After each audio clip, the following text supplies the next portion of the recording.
修身護腰帶 B38B 之佩戴方法，支撐固定腰椎，預防扭傷。此產品利用收腹帶固定腰部，鞏固腰椎，避免擺動引發疼痛。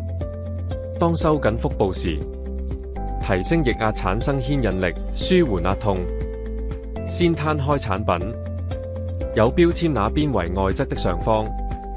產品中間有2塊固定膠板，中間空隙要放置在脊椎中央。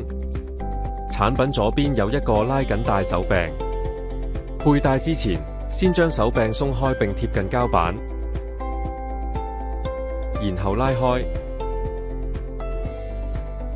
然後手持產品如下圖。備註：佩戴此腰帶時，需穿着內衣，盡量不要讓腰帶接觸皮膚。首先將腰帶放置腰部後方，深呼吸，收緊並貼上魔術帶，然後確保腰帶後方膠板空隙大約在脊椎中央。繼續收腹，把外側拉緊帶手柄拉開，再向右邊拉緊貼上。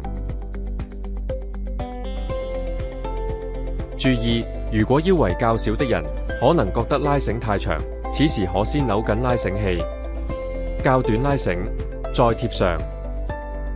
此步驟需要拉到一定緊度，固定腰椎，但包紮後不應影響呼吸。最後，確保腰帶是放置盆骨上方並貼緊。若緊度或承托力不夠，可再扭緊拉繩器。完成。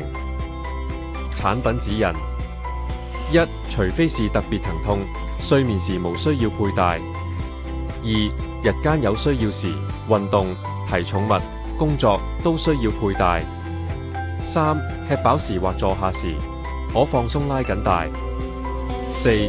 每日最多佩戴8小時左右。解除產品，直接扯開拉繩貼，並除下產品。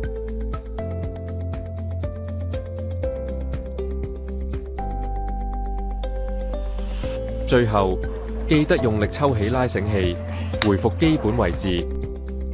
清潔方面，此產品可手洗，不可機洗。Med-X, inspiring life without pain。此產品在下列健康店及大埔總店均有銷售。